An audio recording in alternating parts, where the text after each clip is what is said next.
Welcome to the Entrepreneurial Student podcast. Namhlanje siphethe use TUTU VUYO. How are you, sir? Man, I'm good, good man. That's all, bro. Man. Thanks for the invite, man. Yeah, Really man. appreciate being here.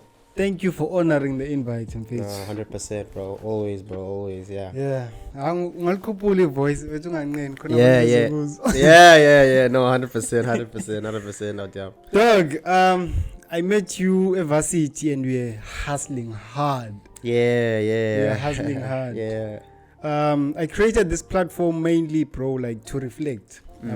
Reflect and packaged what we've experienced for the future generation and also for you personally. Ukwazi ukureflect ukuthi, oh, okay, these are the mistakes or these are the strides that I took. This is how I'm planning to better move from there. Yabo. So this platform is mainly for that. So Okay. I just hope you'll be comfortable 100%. sharing your story. No, 100%, bro. Always, Nazo. bro. So You mfethu know. nokuyiqala kalula lento ne. I usually say, here is an artificial penny, please give me a random thought. Okay. Yabo. It could be related to anything. Okay. Yeah, so ngiyayiqala ke mangithi Yeah. a penny for your thoughts. Penny for my thought, bro. Yeah. Well, yeah, man. I mean, for me, I think, the stage that I'm at right Yeah. now, I'm really trying to really think on and really figure out what my next step is. I'm really thinking on, through entrepreneurship and through life. I do feel on my journey, I've been in different stages. It hasn't been for many years, but for me it's been a 4 or 5 year journey. But you go through different stages. There's ups and downs. There's learnings. There's sweat. There's Tears. partnerships. There's conflict. There's tears. And there's also your own internal conflicts. And in those internal conflicts, you're just trying to figure out where you are within the space that you exist in. So within the world, within the broader world, and what you need to do to get to a place where you feel that when you get to that place, I'm comfortable and I feel that I have some measure of success, or I can get to a certain level of success.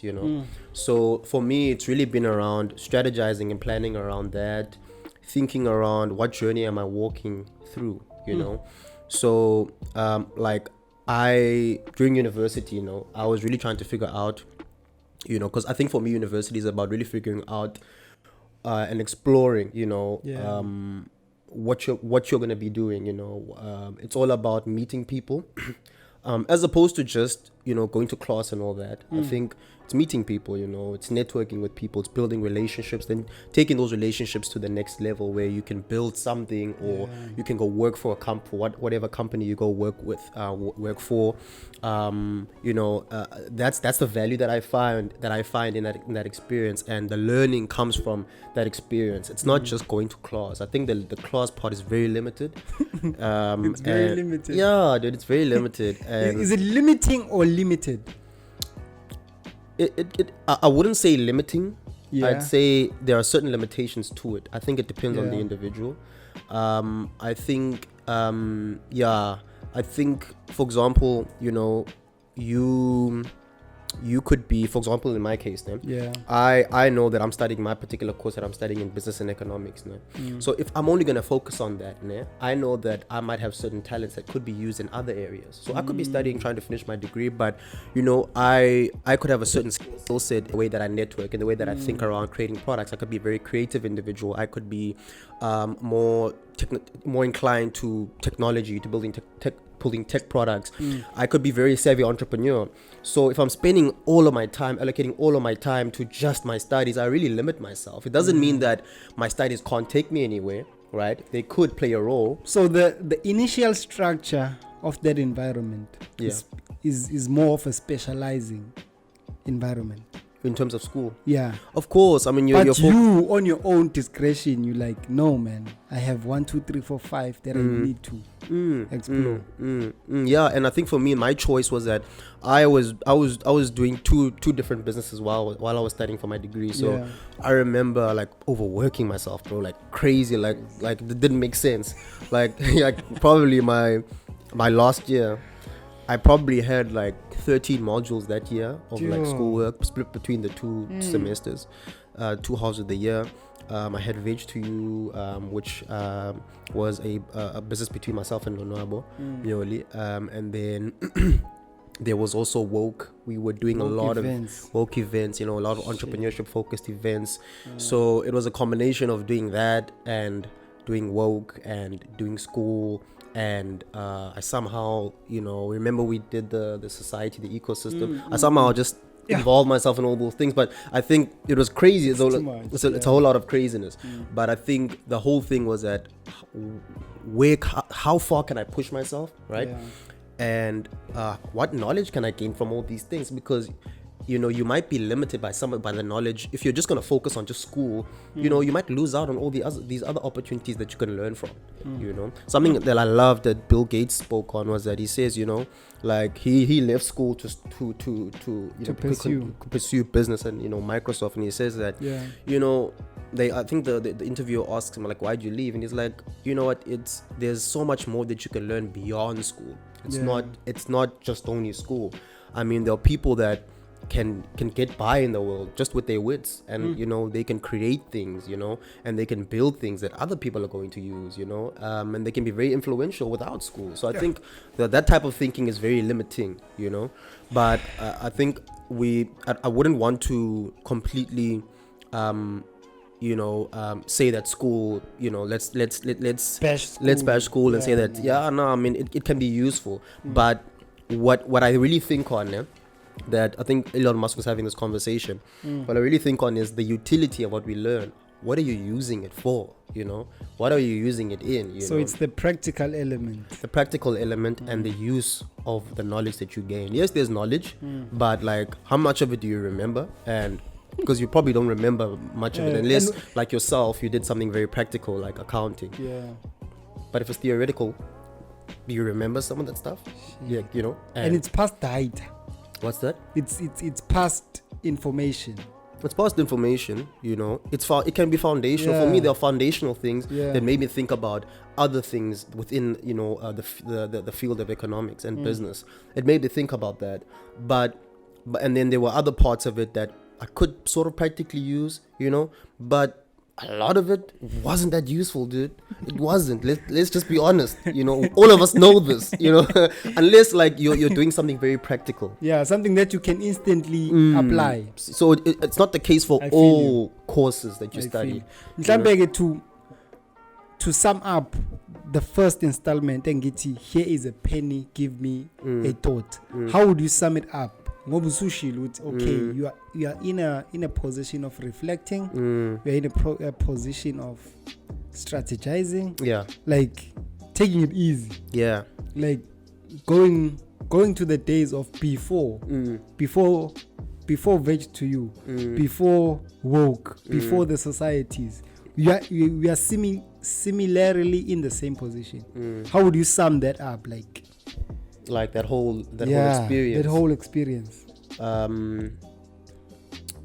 would sum it up as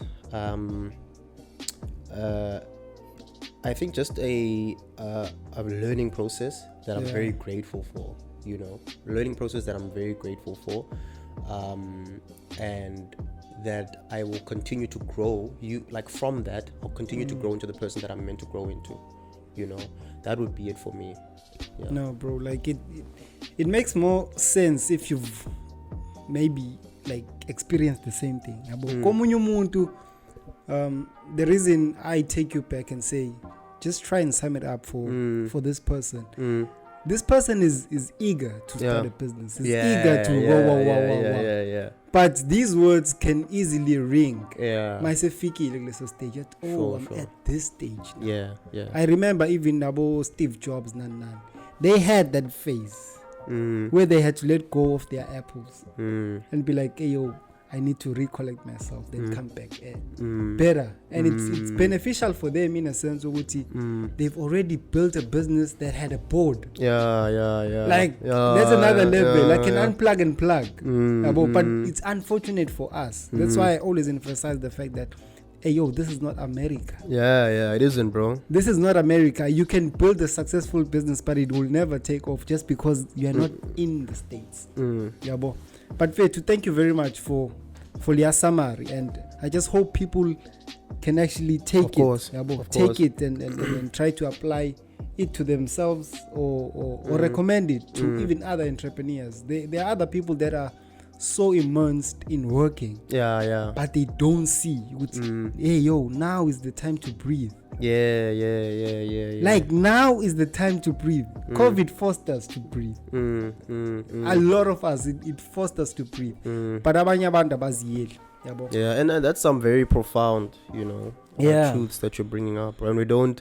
It goes over your head, man. Because you're fully in. You're focused on what you're focused on, man. And you do need that as a person. Yeah. Fetu, I liked how you built up woke. Let's start with woke. Yeah. You can share a summary or like an executive summary of the idea behind woke. Okay.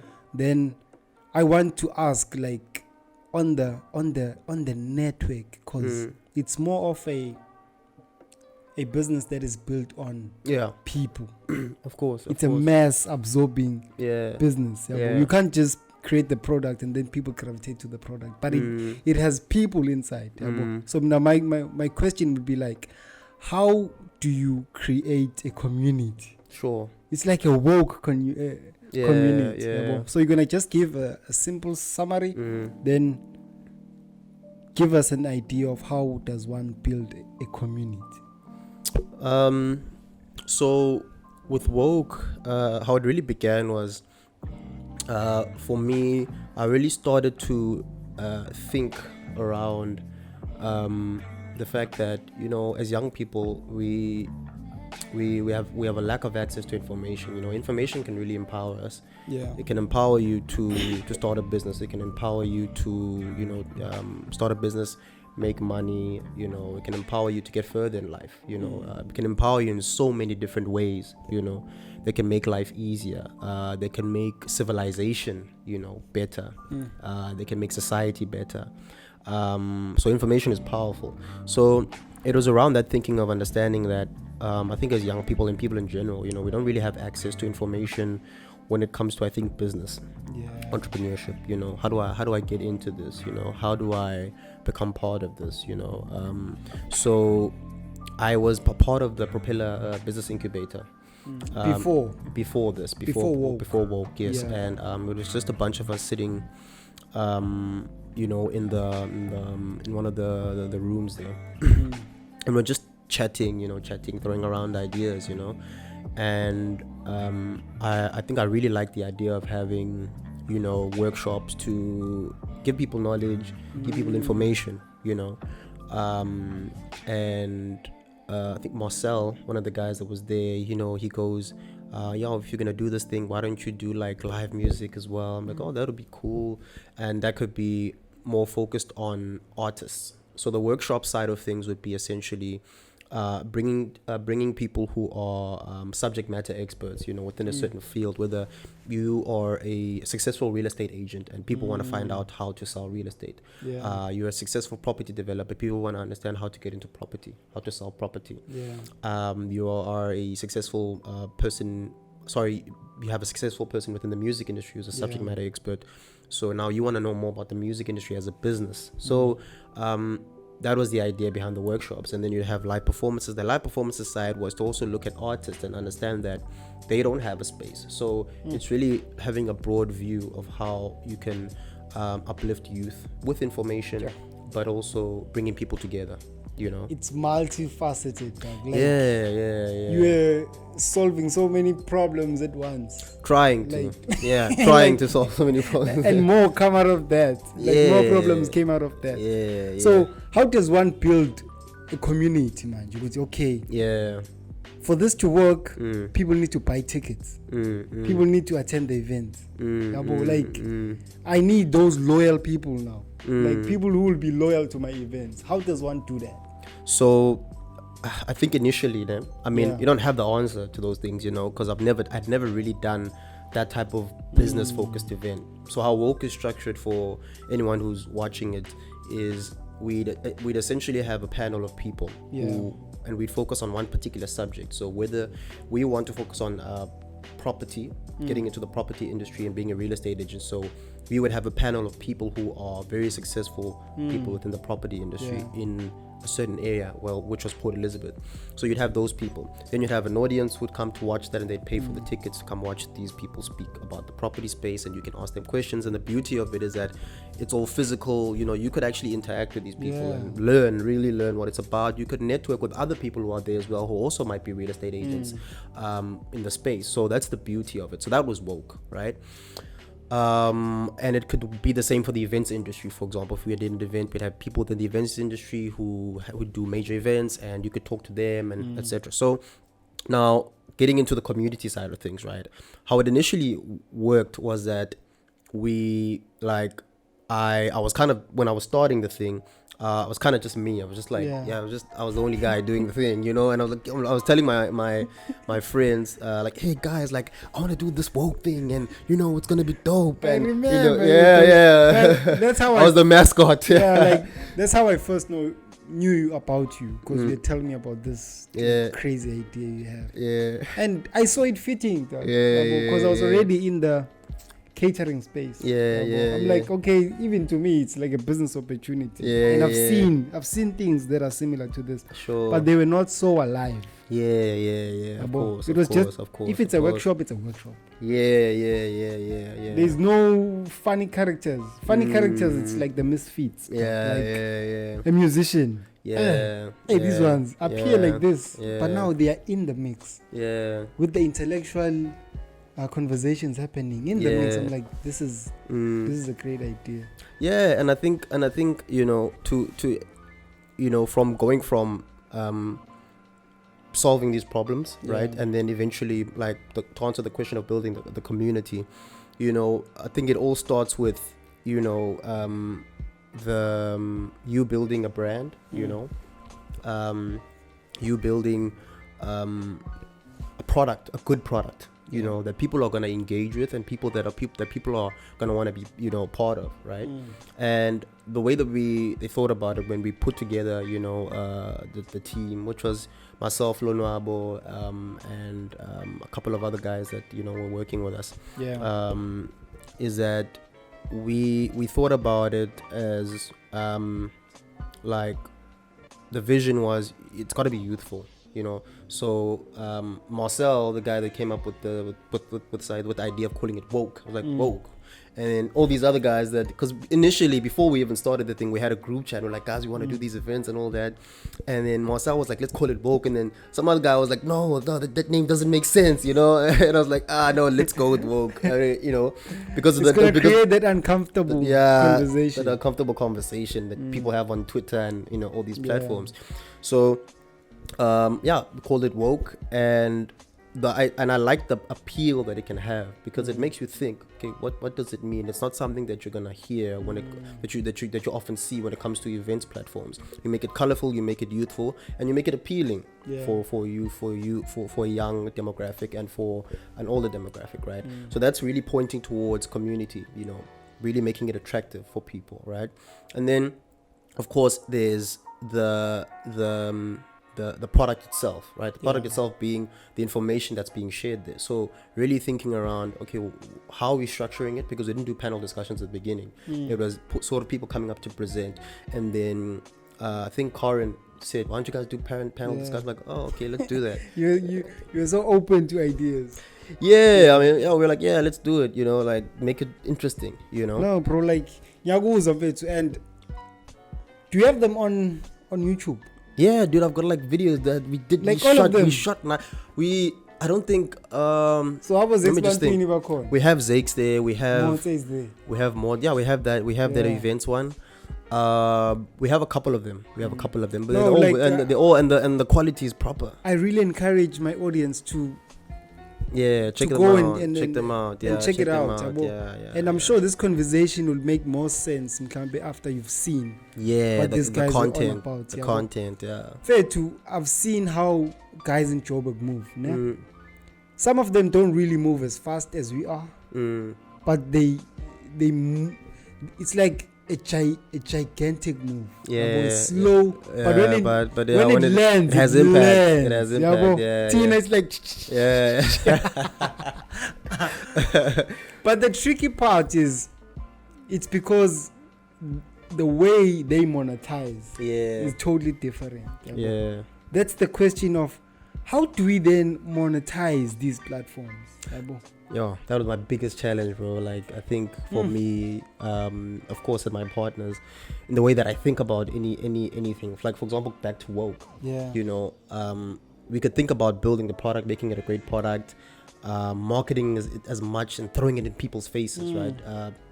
Back to the community. We didn't actually finish that question, the community question. I thought that was important. But you can revisit, bro. Like, we can revisit it. It's open. Okay. So, but with the community question now, I think for me in the beginning, I would just go to everyone that I saw. I'm like, dude, I'm doing this thing. I just go one by one because, dude, no one's gonna know about it if you don't. And hopefully that person might tell someone else, right? Then I thought, you know what? I'm not gonna be able to, because I talked to the venue. We were able to get the venue to support us in doing our first event, right? Did the posters myself. They weren't like 100%, but you know they did the job, dude. You know what I'm saying? That was the point. Because at that point you're just trying to launch something so that people will pay attention and go, oh, we saw this and it's interesting, and it might make, for example, the venue owners decide that, okay, let's give this guy another opportunity because this thing went well. You know, now they start seeing the potential of it more than what it actually is now. Yeah, if people don't see potential in something, they're not gonna give their buy-in. That's the same for people that come to watch to go to your events or support your events. If they go there and it's empty, they're gonna think, this event didn't do so well, But if the potential is there, if it's great, that's a strange thing. That's a strange thing. People really are drawn to that energy, to negative, positive energy. So if something's doing well, then you're gonna get a positive response from people, and it just multiplies. If it's negative, then it's gonna have a negative response. So I really started telling everyone that I could about it because I knew that that's the only way that I can get it out there, And then I thought, okay, it's gonna be very difficult to actually have a lot of people come here. Let me just do like a thing where I invite a lot of artists to come perform, because I know that they'll tell other people. And even if the room is full of artists, the room is filled with people, period. So people are gonna talk about it, and it's gonna create the impression of success, right? Because people are talking about it, and other people might come, So at least you're gonna reach a certain number of people. You don't have to fill the room. It's your first event, right? Because now, if you have a small amount of people, people are just gonna dismiss it. So I thought, let me do that. So I had like 40 artists they come perform that day. It was crazy. I was running around trying to administer those artists. I don't know if you came to the first event. Yeah. I was there. It was great. You remember how crazy I was just running around trying to make, but that was the point. You need to create that so that people see that. So then now that gives you the launch pad for the next thing that you're going to do, And it's not, you're not tricking people, man. Like, I mean, people are there, people are getting the value. Every time you speak about something or an experience, when you speak about it retrospectively, it sounds like a well thought of plan. It's a strategy. That's how it translates. But now you can do it, and when you are doing it, you'll actually feel with this thing is genuine. I'm not doing funny things. It's genuine. It's genuine, bro. As much as it sounds like a deep strategy, it's genuine. And it's like it's your launch pad, because sometimes you feel that some pockets of people aren't gonna get it that are out there. They're gonna see this thing. They're gonna, but I think every step you're trying to get people's buy-in. You're trying to legitimize what you're doing, so that people can validate it. Any business, you're trying to validate it. You're trying to validate it to investors. And every move you make is a push towards getting that validation from people.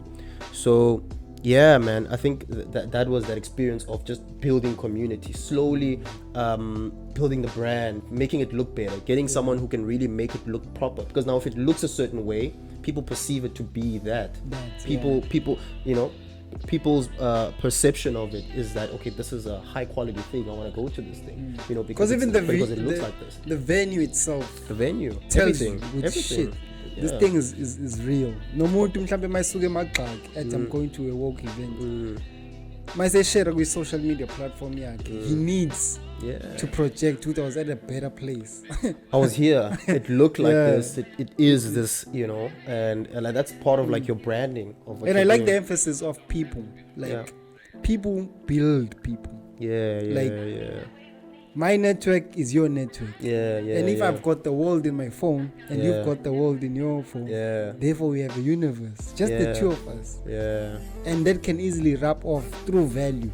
I give you a platform as the artist. And now as the artist, you need a platform. Therefore you start spreading the word. I can't take all the credit.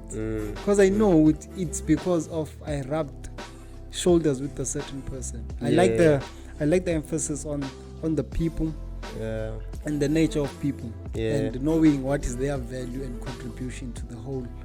Man, people drive your thing, especially in events. And out of your control too.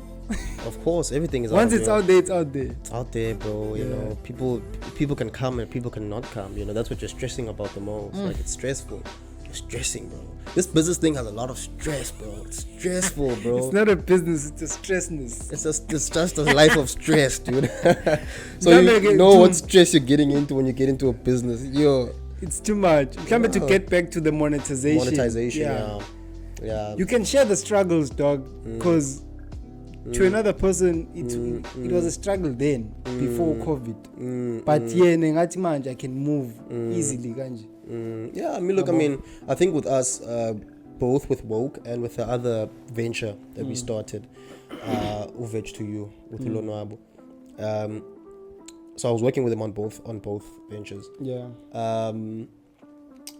Monetization, you know, is it's difficult. You know, the business model that you build actually generate revenue. Generate sufficient revenue, it's difficult. I think so. In Woke's case, Woke being an events business, you know, our pricing point, we decided that it should be a low pricing point. You know, you don't want to charge 300 rand, 400 rand, 1,000 rand for tickets, which is what people typically charge. You know, but because you're thinking, this is where I am. I'm in PE. You know, the people that come to the events are, you know, young people. Their affordability is at this level. You know, so this is the pricing point that we decided to stick to, even with larger events. You know, with events that had you know, well-known, you know, speakers. You know, so you know, that was the decision behind the pricing point. But I think specifically within events, you know, I just didn't know how to really approach. You know, it was new. It was new, bro. Like, how am I gonna? In what other way could I monetize this besides There's no tickets? blueprint for you.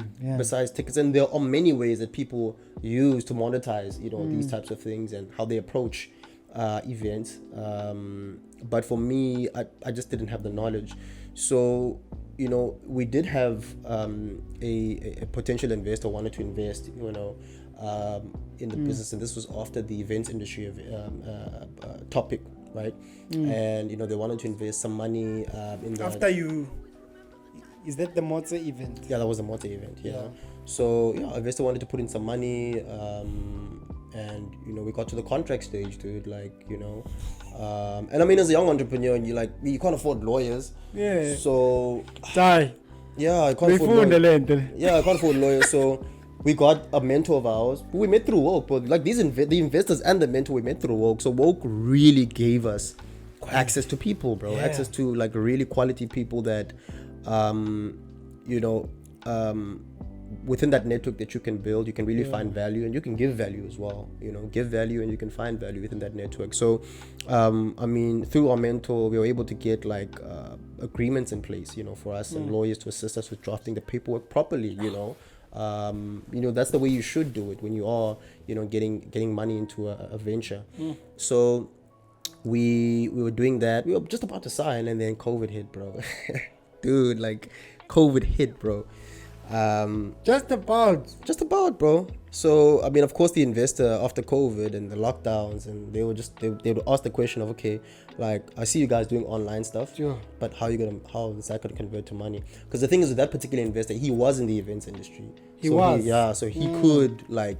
So he could assist us with monetizing this thing and taking it somewhere. Because I mean, look, woke in let's say a place like Johannesburg would work differently from Port Elizabeth. It would be different, you know. You have a different. The first two events, dog, already in Joburg. Even the first event, the idea, the way that it's put, you know, you don't have that. Documented nice. Yeah. It even makes money. Dude, like we have, and dude, we had a proper camera, dude. We had a guy who did proper recording for us, like everything proper.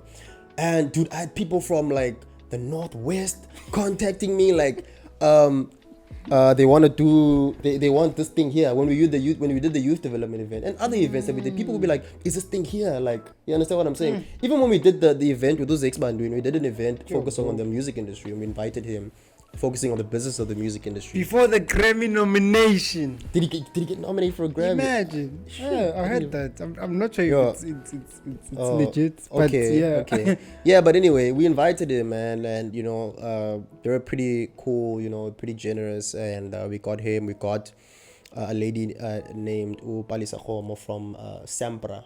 And with that particular event, you know, panel discussion, we really wanted to focus on how we can give artists information about the business side of the music industry, you know. So how do you think about... Yeah, we had Sampra. Yeah, Palisa was from... Mrs. Palisa was from Sampra. We had Umama Unongaba Shoba. She's from the Nelson Mandela Bay Arts and Culture. She was the deputy director there at the time. And she came to talk about programs for artists. What's out, because there's grants that they give out to artists as well. We had a guy from ABSA, Ukal, who came to speak about, you know, financial planning, you know, like things like that. So that's how we thought about it. It was really helpful, Vit. I don't want us to dwell on the nitty-gritties. Yeah, the nitty-gritties, yeah. People can go. People can go and check it out. Get it, But I want them to be inspired by the person behind the doing. I want them to learn more on the character that you have to be to get to do that. Yeah. What does it do to you to meet a person that you've once regarded as, let's say, maybe a celebrity? Yeah. Or a mentor? Yeah. Like, or a role model? Yeah. What does it do? What impact does it have to you? Well, I mean, for me, what I really want, if I'm gonna meet someone, you know, who's well known, that you see on television, look, it's just, I think, knowledge, man. You know, just a conversation. You know, that's just what value that I would want from a person. I think seeing a person on television and meeting them in real life is a different thing. It's a different thing. You know, so you might see something different. You know. But for me, it's just a conversation. It's just knowledge. Woke was really about knowledge. Woke was really about sharing of knowledge. So for me, it was just getting as much knowledge as I can from a person. So are there any pre-assumptions that were unfolded or decoded? Like, oh, okay, I had this conception about certain people, but now, since I've worked with them, or since I've been in their space, this is the conception I have at the end. Well, sometimes, but not all the time. Not all the time.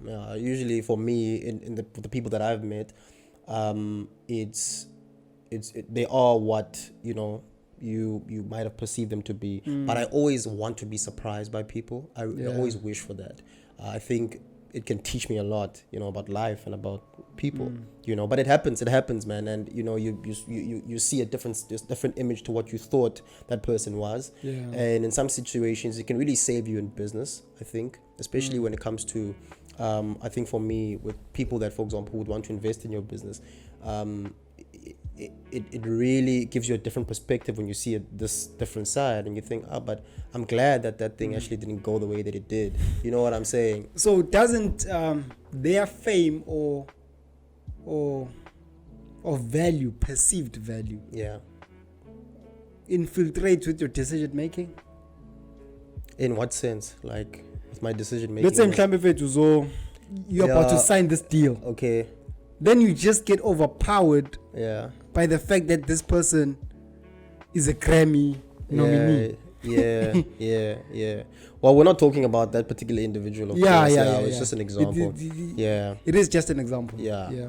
So, I think it's possible for people to get to their situations where you are overpowered by that. But I think what's important is, I mean, you kind of have to go by your own business principles as well, and making sure that you're protected, you know, in whatever arrangement that you're entering into, you know, because at the end of the day, you need to protect what you're building, you know, so that it's not taken away by, and not so that you see the fruits of your labor. I think that's important going in.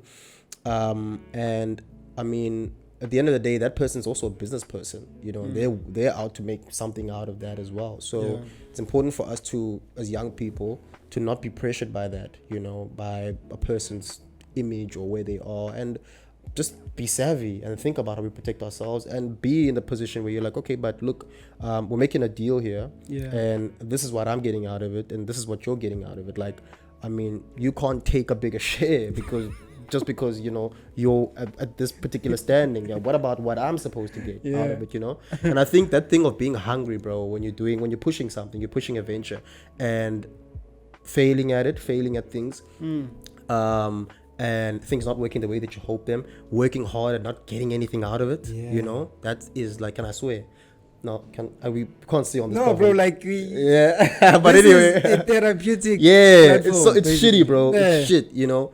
So, like working so hard and not getting anything out of it, and you think, bro, but I put so much work into this, but what was the return when you look back, you know? So I think it really it makes you more woke, man. You start really thinking around, you know, the next time I get into something, I need to know that I'm gonna benefit from this. Yeah, you know. Yeah, bro. So the major take home from this is that put yourself in situations that will allow you to have that thick skin, or put yourself into more situations that will allow you to be resolute. Have the confidence to deal with any human being. Just if it's business, therefore we treat it like business. It doesn't matter with you when are you. But you can't be starstruck because look, I mean, that's the word. You're gonna you yourself, you know what you're doing. Whatever venture, you have a business, right? You're building something, man, and you're gonna be of some value at some point, you know. So you need to protect that value. You might be more valuable than the person that you know, because you are the future. You know, you might be more valuable than that particular individual, or not. But I think the key thing is that you need to protect yourself. You're a business person in your own right, you know. So in whatever situation, I think negotiate to ensure that you will see the fruits of your labor at some point, you know. Yeah, man. And you know, bro, and I think for me, I do feel you. Yeah, it gets to the capital, when you're looking for capital conversation. Yeah, because I've seen it like with our ventures, right? So we, you know, you find yourself in a situation. So we found ourselves in a situation where we met a venture capitalist. Yeah. Remember EDHE? Yeah. I used to be a part of that. So we pitched at this competition, and we met an investor from a venture capitalist firm here in South Africa. So we met the guys in Joburg. So I started talking to this guy, chatting like, he wants to know more about the business. I'm like, okay, I give him our numbers, because during COVID with Veg2U, now Veg2U was a fresh produce delivery service, and we deliver fresh produce all around PE, you know, and groceries, you know. We'd make combos, you know. That's what we did, and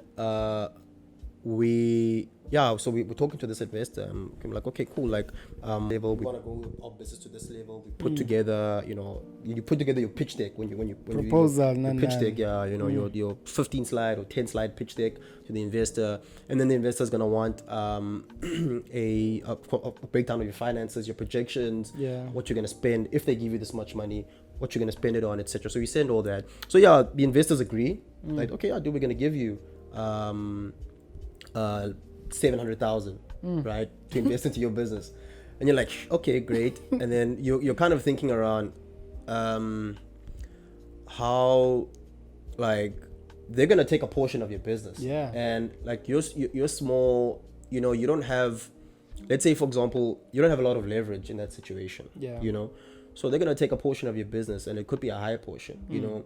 So let's say they're taking 40% of your business. You're thinking, hey, that's actually a lot, man. You know, that's a lot, you know. I mean, in South Africa, yeah, you might take that deal, but it's still a lot, you know. So for me, although you know you're in a position where you need to grow, you'll take that deal that you get from that investor because you need the money. You know, you need to get you need the money. You need to get to where you need to get to with your business. You know, even if you're selling half your business, but you need the cash to get you to where you need to get your business. So yeah, so for me, like we decided not to take that deal because we felt that it wasn't the type of direction that we wanted to take with the business.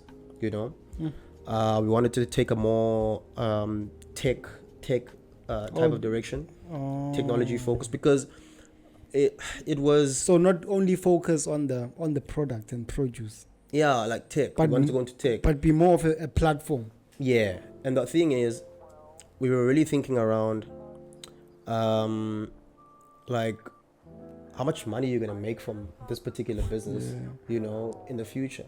You know, and it's very capital intensive. So I mean, you have to get like if you're doing wholesale fresh produce, you might want to invest in, you know, refrigeration, you know, and like walk-in refrigeration. That costs like 300,000, 500,000, and that's already 50% of the money's gone, bro. You know, you buy a car, you need a delivery vehicle. What's your understanding when somebody says, "I want to put 700,000 into this business"? In what sense? What is your take home? What do you take from that 700,000? Like in terms of what impact it's gonna have on me, what it's gonna do. Yeah, there's the you and there's the business. So what impact it's gonna have on the business? On you. On me, man. It's for me. I would see it as like in that particular situation. Yeah.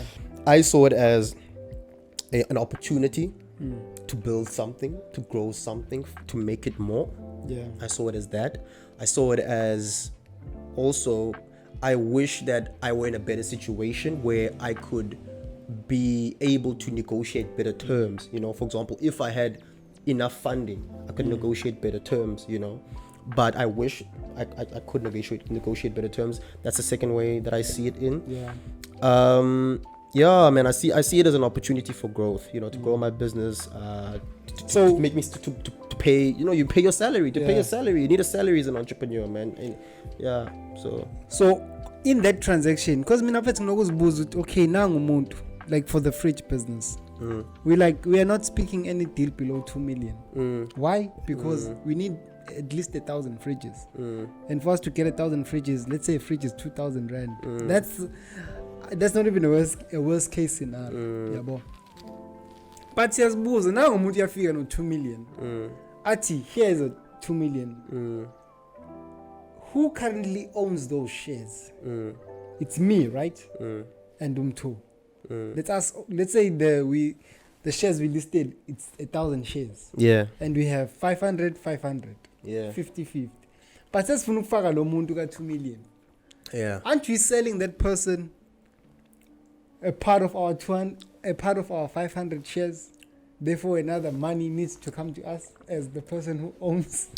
You mean the flow? Yeah. Since you're selling your stock, of course you can choose that. You can make that decision. Because people only limit that money to the business. You don't have to, bro. It's your but choice. The deal can even translate as, hey, yo, we see this 2 million, but part of that 2 million we are selling you the shares. Therefore, we are willingly saying, put that 2 million in the business for 5 years. Then you're gonna take it. It's our money.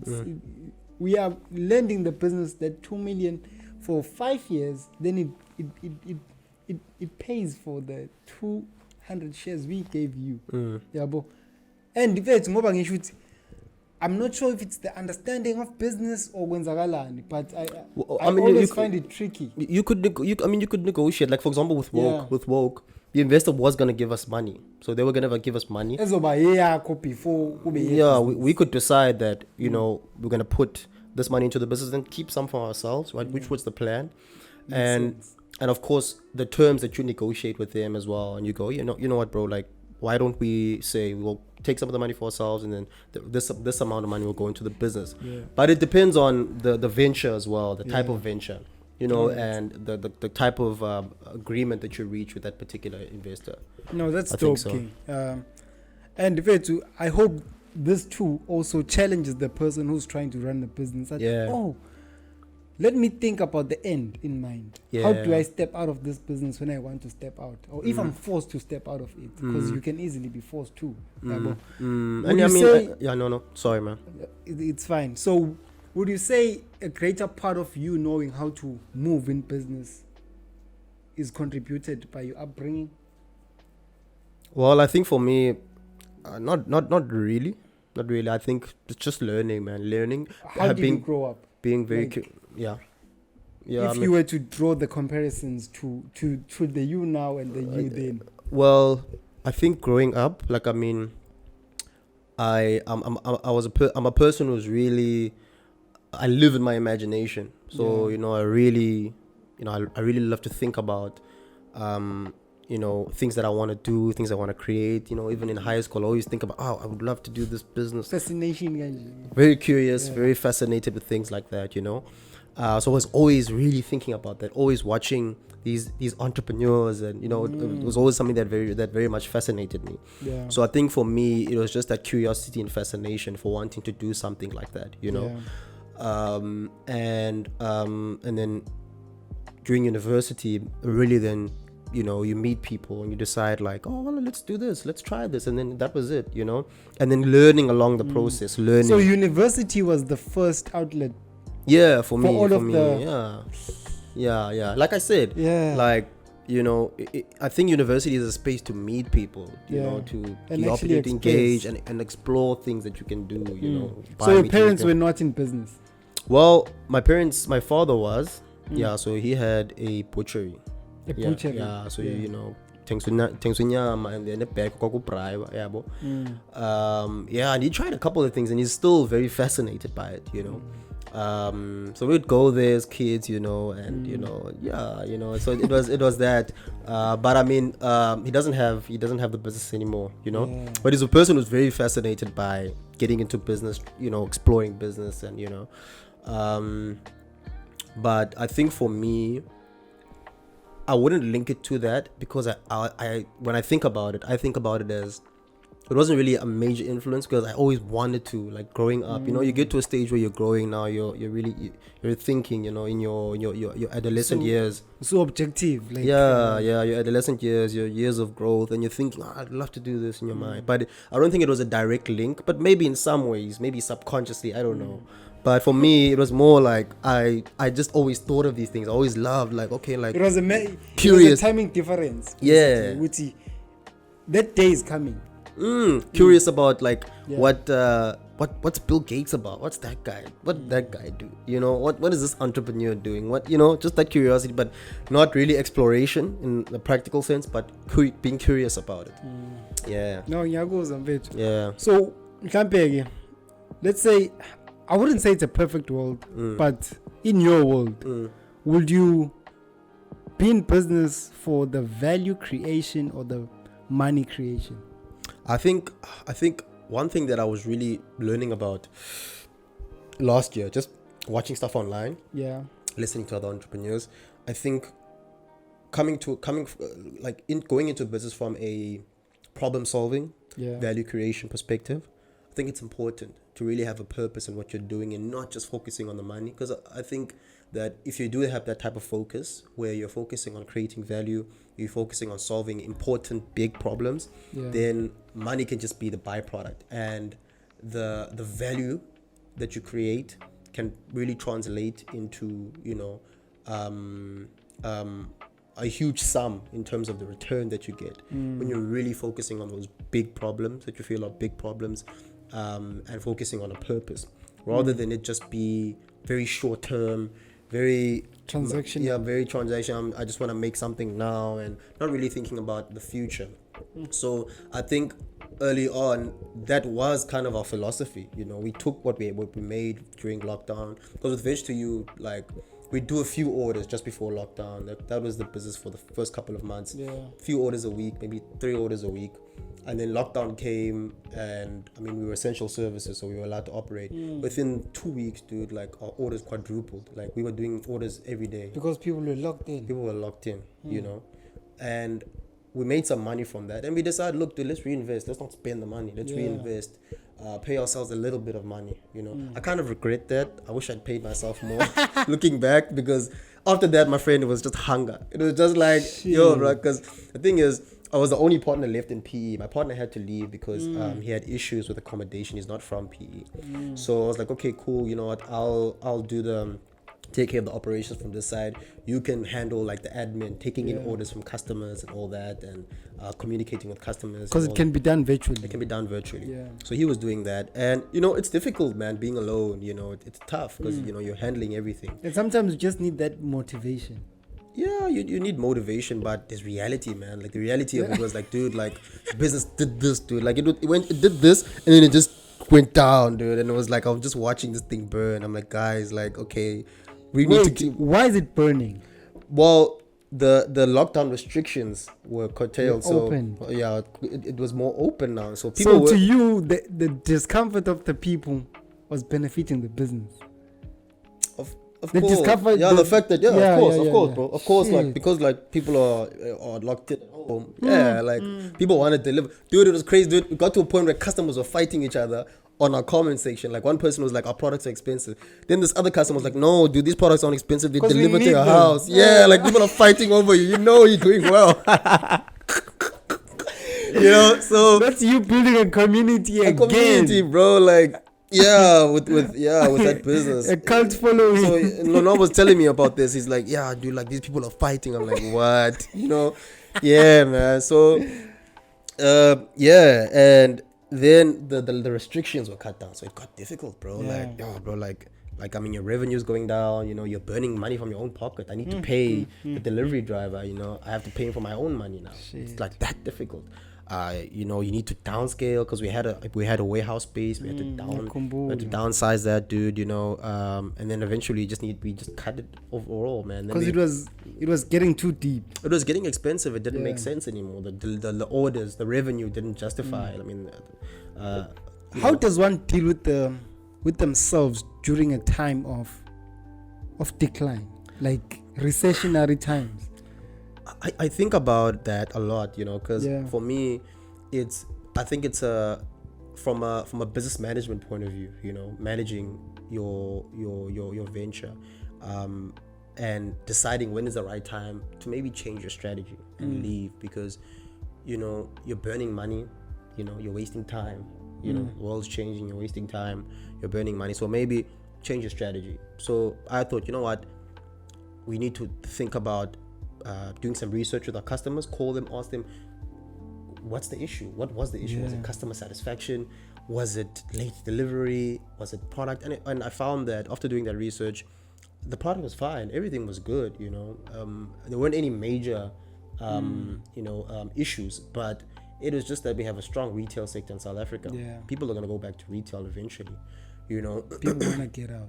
People are going to go and get out. You know, people are used to that, the habits. So, I mean, now you're thinking, how do you change people's habits? You're really thinking about it. It's like, hey, you know what? There's a point at which time is running out and you need to leave. So we switched to B2B, focusing on businesses. So focused on schools, focused on e-land. We looked at government. So we had a contract with a local army base here. That was difficult as well because government pays you very late. Yeah. So I mean, you wait 3 months for your money. So that can be difficult for a small businessman. When you're a large corporation, like you have some money to get the money you are paying me is definitely not the money that should be holding you. Like dog. So it was difficult like that. I mean, schools pay you like within a month, you know.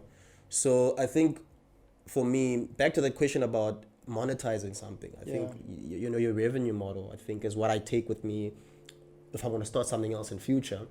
When I start something else in future, is the revenue model that you have in place, you know, and how much cash it can generate you, you know, because for me, when I looked at the business, it was like, you know, it's not what you hoped it could be, you know. I mean, you approach maybe like 60 schools, like in person. Yeah. Like in person, dude, that was exhausting by itself. and then just to like prospect and give them your your proposal. Then you email another 50. It's like 100 schools, and you only get like less than 10. It's tough, bro. And then you do it again the next year, and you're like, let's leave now. Let's stop. Shit. So I think for me, that's why I get back to deciding when to leave something. But at the same time, that at that point where you may decide to leave, some people are pushing, and the opportunity comes, bro, and blows up. You hear entrepreneurs talk about that, where it's difficult. Like the guys at PayPal talk about how they were at a point where they're running out of money, 6 months, and but they turned it around. So it's like it's just being in between that. Because even the slogan of this podcast is "Stay longer, credibility is built over time." To me, it's a double-edged sword. I'm like, I know what's the cost of staying long until I can't be there no more. And I also know the benefit of calling it a day and packing my bags and hitting the road. But fair too, I strongly believe, Wuti, so long as you see the vision in whatever you're still doing, stay long. Of course. But the moment now is a vision, now yo, where's this thing going? Then there's a blackout. That's where we should really call it a day. And I feel like okay, I've thought about it, and I came to a conclusion. Of course, and you thought about it, and like with Veg to You, I was like, dude, look, the consumer market's sinking, but let's do research. Let's understand why, so that our decisions aren't just like based on instinct or like let's really use like data to back it up and like, okay, the data's saying this, let's leave now. And that can really inform every other decision that you make in future, where you're really thinking about the decisions that you make and the decision making framework that you build as a framework for every decision that you make. You're actually basing it on data. You're basing it on information that that you're not just like, let's do this because my gut is telling me. I get the gut feeling thing, but sometimes you do need data to back up what you're gonna do. So I do believe in that. I feel you, bro, and thank you, bro, for being comfortable like to share all of this, because to me it's more of lessons more than anything, dog. Of course, bro. It's only a lesson because it's still applicable to the future. Of course, man. And for me, when I think I'm just rambling on, but I'm thinking about all these things, bro. Like, hey, these things are important lessons, bro. Because now when if I'm gonna start another venture, I'm really gonna think about the business model. It needs to make sense, bro. I'm really gonna think about maybe thinking of in my capital allocation decisions, what I choose to spend money on in a business. Thinking about being leaner about how I operate, but very important revenue. Like I was listening to a podcast and they're talking about all these tech companies, right? Yeah. And they're talking about how they went about raising money. So they talk about Amazon, Facebook, the FANG stocks, Amazon, Facebook, Apple, those companies, and I think they focused on Microsoft as well. And I mean Microsoft, and these are three big companies. Yeah. I think Microsoft raised like 40 million or something. I think that was the last time they raised money. I might be incorrect. Yeah. 40 million or odd million, these companies. And that was the last time they raised venture. Then they went public. Facebook raised $1 billion, man, before they went public. They raised $1 billion, bro. Yes. In total, before they went, public, So it's like these businesses, the Microsoft, they had a revenue model in place. They were good businesses, but in Facebook's, but with Facebook, they did have an advertising model in place, and they were generating cash.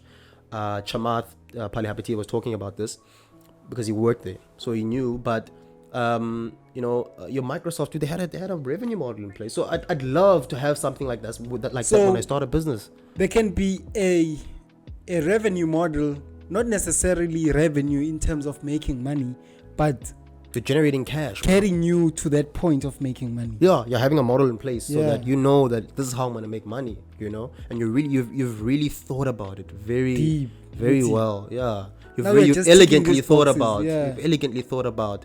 And if you don't reach a certain point, you can't get to making that money. I suppose. It's like. How do you mean? Like, let's say foundational finance. Yeah. the finance that you build on to start making money. Let's say your platform makes money from people, but now to get to the people, I need that foundational finance. Of course. So now Loma boxes, you need to tick them. Okay, this is how I get my foundational finance before I even start to make money from you as the client. Yeah, of course. Shit. And I mean, fundraising is good as well. I mean, for raising funds, they don't all work, or not all businesses work in that way. But having a fundraising and that can catapult you to success, without losing capital. I mean, you're gonna lose money. I mean, some of these companies, they lose a lot of money, but they make it up in the long run.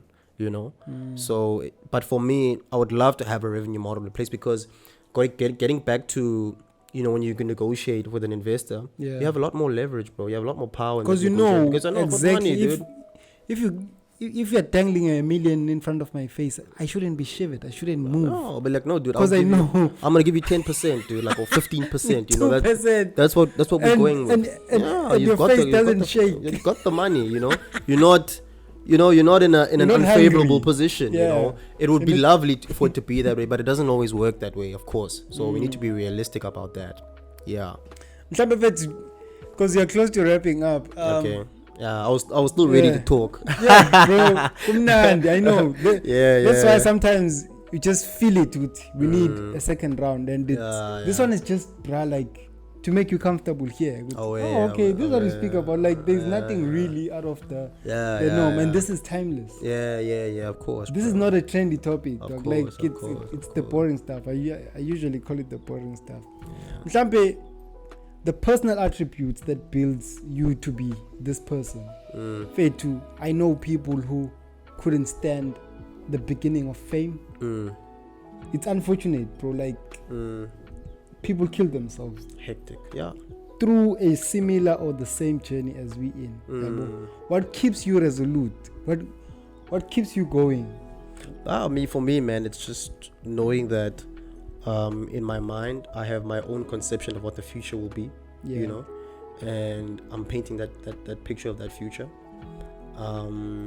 I have a vision for myself, and with regards to my personal attributes, I do think I have the strength, to go through challenges and reach my goal, to really see my goal, and I visualize my goal, think about what I want, manifest it in my mind, So having the individual strengths, being able to be resilient, being able to continue even if it's difficult, and not seeing things for the short term, looking at the long term benefit that something can give you, having relying on your own intellectual capabilities, man, relying on your grit, relying on the fact that you're hardworking and you're willing to work hard, the difference between you maybe and someone else is that you're willing to wake up earlier, or you're willing to work late nights, you're willing to work continuously, man, you're giving it your all the time. You're not gonna go and sleep, I'm gonna sleep today. You're gonna go fucking work, bro, because that you're working towards something. And I think the more that you're I was just thinking, the more that you're kind of struggling through something, the more that you realize, the more hungry you become for it, man. You become hungry. I think that's the thing for me. I've recently started, I'm working in financial services, right? Yeah. So my job is providing financial advice, financial planning advice, right? And of course, part of it is, you have to get clients. And sometimes it's frustrating. You're like, hey, you want to give up? I can't, I don't know. It's too much of a process. It's a process, bro. And now you're in your own entrepreneurship thing. Now you're doing this. So now you're switching roles. But it's it requires you to push yourself. It requires you to think, okay, you know what? This is where I'm at now. I can't, this is what I'm at, and I need to eat, dude. And you're pushing yourself to something that you don't own the vision of. I don't own the vision of it. Yeah, of course, man. Of course. How is that? Well, I don't really think about it too much like that. I don't let my mind like get into that, bro. Like I'm just I'm so sorry. I'm just here to like make my money and then provide good financial advice to my customers as well, of course, but I'm just here to to be able to live, man. We're here to survive on earth, pila dingemali pila, so that's that. And for me to reach my goals, to reach my own professional goals, and to just advance in life, because I think at some stage, sometimes in business, you feel like, hey, but I'm not progressing in life, man. Like, what's happening? Like I'm not progressing, so I need to progress, man. I need to progress. I know, even if I'm pushing a business now, and my business has to pay me an income, because for me, there were points where, dude, I couldn't pay myself anything. I was paying other people. So it's like, now I need to grow. So if I'm gonna go into a venture, it needs to pay me a salary, and my salary needs to grow, And in the next 5 years, I know I must be able to afford a vehicle. I must be able to afford a house, bro. Like, you need to grow. Like, you can't be earning pennies for forever. You know what I'm saying? You can't be bootstrapping forever. You can't be bootstrapping, bro. It needs to pay your salary. You need to grow, man. So that's what I realized. And this is a dope angle to come with. I was almost blind to that fact. Hey, yo, this business needs to pay me. Like, my friends are getting paid. You need to pay, bro. It's that confrontational element. We were getting used to. We don't do this with our businesses. I understand my business. It's still a small baby. I'm willing to sacrifice my lifestyle. I'm willing to sacrifice the place I stay in. I'm willing to sacrifice taking Uber. I take a bus. I time. Yes, it's very important, but don't get used to it. Is that what you're trying to say, Sam? I think, well, of course, yes. I think at some point, it's just the economic reality, man. You can't live without money. Your relationships will probably be unreal. It won't work. It won't be practical for you to have relationships because you don't have money. So it's difficult, bro. You need to live. You need to help out at home. You need to, so you need it, bro. You need to grow in your life, man. Your life can't pass you by. And yeah, man, I thought a lot about that. No, bro, like, it's a dope thing, dog. Like, I hear a lot of, I'm not sure if it's new trends. 9 to 5 doesn't work. Be your own boss. Yeah.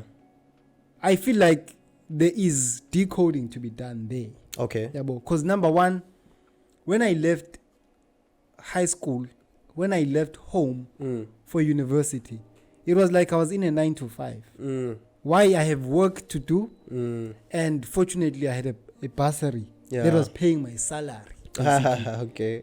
That's why I afforded to be in a res. That's why I afforded to have textbook and all of that. That's my 9 to 5. Yeah. But over and beyond that, I started a business that started taking care of my personal needs, man. Then I started being like, oh, this can also still translate in the outside world. I'm in a 9 to 5 that pays for my rent, it pays for my lifestyle, but now a business can take me a notch higher. What are the elements of 9 to 5 versus business that you've seen, from the few months you've worked? I think for me, when I look at entrepreneurship, there's a lot that you learn that, for example, as a recent graduate, because I started the business before I graduated. So we started the business before we graduated, and there's a lot that you learn from business, man, that when you go for a company, with that experience, you could really progress a lot faster than other people, because you're exposed to a lot more. Because when you're at a company, you're working on what you're working on. That's your job. It's procedural. That's what you're doing. Whereas with entrepreneurship, you're exposed to so many things. You're doing the finances in your business. You're talking to the customers. That's sales. You're doing research. You're calling customers to do research. You're selling yourself. You're pitching. You're pitching to people. You're talking to investors. You're putting together models, business models, and proposals.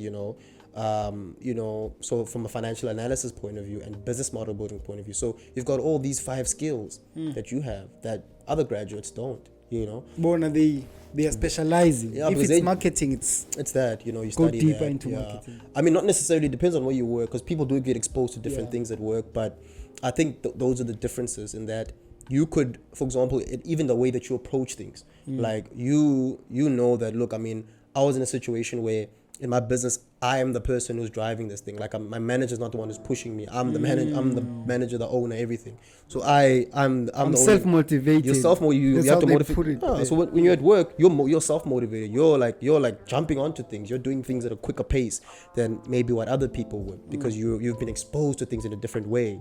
Whereas other people might have just been studying, and then now they're at work. So I think those are the major differences. And I think that's what I see in the work environment, is that, hey, like, I mean, you kind of know that you just need to push, because you're used to that thing of being under pressure and under stress, because you need to push and you need to make it happen, and I think for me, that would be my take. And of course, Fethu, being in a certain, I hate using this example, but I have to. Bagibati, a herd of sheep led by a lion can defeat a group of lions led by a sheep. Yeah? These could translate into these 2 different environments, just because how we move. Moving in a well-established business could easily translate as sheep-like. I don't have to be aggressive. I just need to tick the boxes and be compliant. But on the other side, it's more lioness. I need to go and attack. I need to get my food.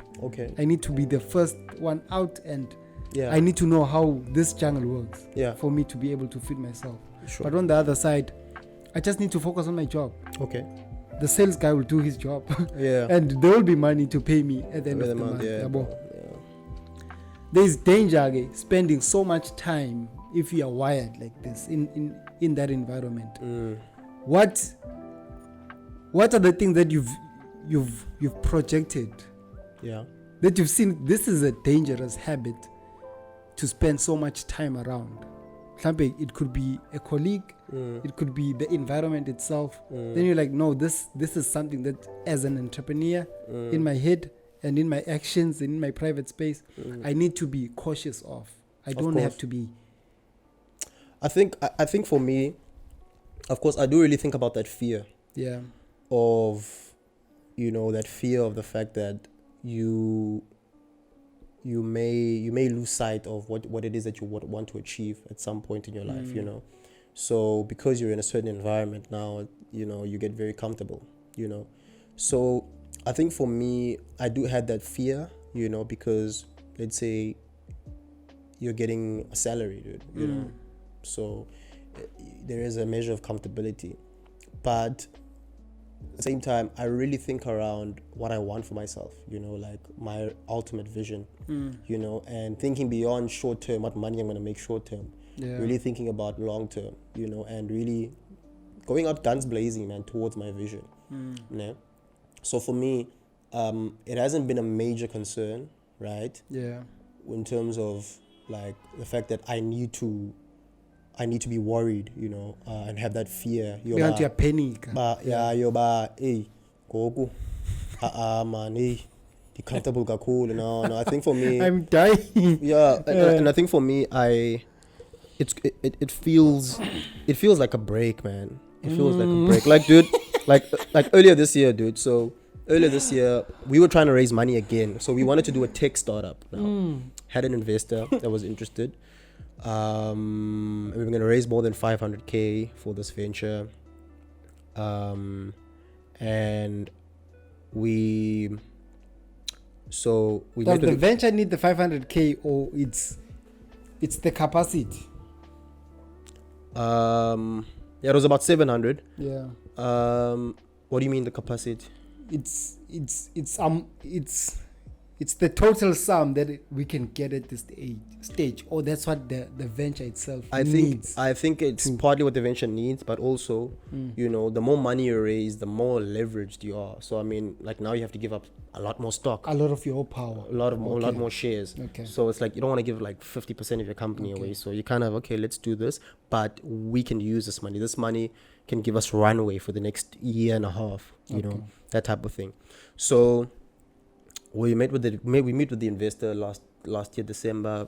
You know, we're having conversations, man. You know, investors interested. You know, we're sending some decks around, and I decide earlier that day that okay, I'm not gonna go look for a job because I graduated in 2020, but I didn't really I continued with business. Yeah. So I'm like, hey, let me go not look for a job and let me just wait because this thing could happen, and the company can pay you a salary. You know, you can live off that. You know, and it would be decent. You know, for you to live. So I decided, let me do Mr. D. Yeah. Yeah. And I mean, dude, it was okay, man. Yeah, you know, it was okay. Why Mr. D? Well, I have we have a bucky, so I can do know deliveries with. I can use the bucky for that because you know, I'm no longer doing veg anymore. So let me use this for that for another business for this Mr. D thing. And I think. Yeah, man, it became difficult, man. You know, it became difficult. But you know, you could get some money, but now it's just the amount of work that you put in relative to what you're getting paid is it's tough, man. It's tough, man. Those jobs are very tough. Sure. Those service industry jobs, bro, that people like. And it's entry level. And it's too easy to get in. Therefore, yeah, but a lot of people are doing it. So it's tough, man. The money that you earn, you know. So it's like, dude, like you can literally work. From 10, I remember one day I worked from 10 in the morning till 10 in the evening for 150, bro. Dude. You lying. For 150, dude. Like, fuck, dude. Yeah, so, yeah, it's like that, bro. It's like that. It's like that. It's stuck like that. But it's like, but you need that experience. Well, it's not really experience, dude. Like, I mean, it's procedure. You're driving. No, for you to undergo that. Not necessarily. Yeah, of course. It's job experience. Of course, of course. And but having to go through that, yeah, of course. And I mean, bro, like I'm just trying to put something in my pocket while I'm trying to make this thing happen because you do have options. You could go look for work, you know, because you know about fundi, you can look for something in the job market that can pay you more. But it was a choice, man. It was always a choice. Yeah, business was always a choice. It wasn't like I can't. Was it your ego? For what? That made you choose the self-sustaining part more than the job entry. No, not ego, man. It was like the passion for this thing. Passion for business. For making it work. To make it work and not give up on it. And making it in your control. Yeah, and achieving something from that, bro. Like, and you're still young, man. Like, you don't have kids, so you can try these things, So yeah, bro. So I mean, for that 4 months, I was doing that, bro. It was shit, bro. And we were trying to negotiate the deal. Yeah, but during that period. Yeah. Deal didn't work out, Sure. Yeah, man, that was because you spend so much time on that, and you're kind of hoping that it will, but then it doesn't, and I'm like, fuck it, let me go look for a job. And you're already planning your life around your life, yeah. So man, we even looked for office space, and we were so excited, bro. Yeah. It remind me of a lot of my stories in them too. Yeah. But yeah, that's crazy. So yeah, man, it's like the job was a relief or break because you have something coming in, man. You can kind of and you can build steady now. You can be steady, and just pour in one way. Yeah, well. Yo, bro, I highly appreciate you for this conversation. Yeah, bro. Yeah, bro. Nah, man, I appreciate you inviting me. And I'm really optimistic about the future, mfethu. Yeah, we must be, man. We must be. NgesiZulu sike sithi ukuhlehla kwengqama ukuthatha amandla. Not that isuke ibaleka, yabo. This is you. Njengoba usho a break. Yeah. Take a break, breathe, and get back. And you get back much smarter, much easier. And mfethu, thank you once again for availing yourself. Mhlambe nje mfethu, small words that you can just wrap this episode now. It could be something that you read somewhere or a self-made philosophy. Something that I really love that Steve Jobs said. It's a video where he talks about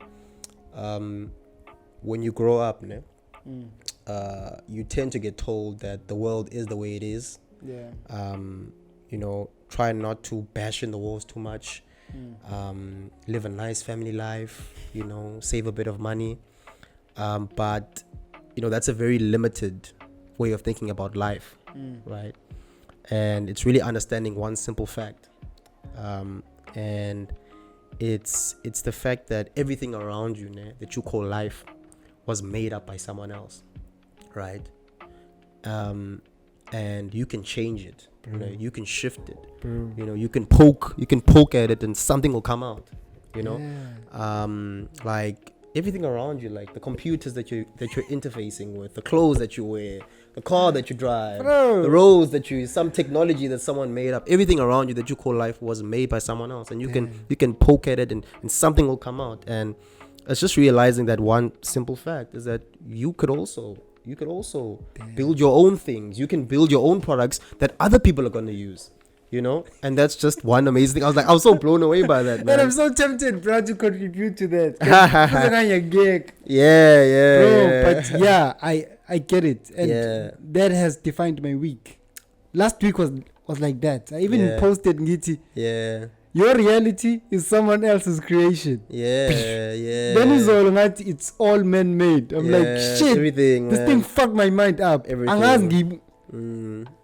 But wait, it could only mean that I was in line with what is happening now. And I'm highly grateful for this. And I'm sure the audience will love it. Guys, please subscribe. This is the first time we are really asking you guys to subscribe. Share the platform with like-minded people. And just comment and give us feedback, where to fix, where to improve, and all of that. And please go check out Woke on YouTube. It has a lot of great content. Woke Network. It's long-term content, be it music, be it business, and all of that. You can find something valuable from that. Are you converting into that? You wanna tell the people or advertise? Man, nothing to advertise, but just thank you for the platform, man. Thank you for the conversation. Really loved engaging, and just thank the audience for continuing to support the platform. I think this is a great platform that is needed, for people to really have these conversations as Akayo, and that other people can relate to and that other people can interact with, and can even sow seeds into other people's way of thinking. It can be a seed for someone else to take with them, and build on something. It starts as a thought, basically becomes an emotion, right? And then you act on that emotion and it becomes an action, so it becomes something and it becomes a thing. So so I really appreciate the opportunity, so thank you guys. Bro. God bless. It's a wrap. Siyabong.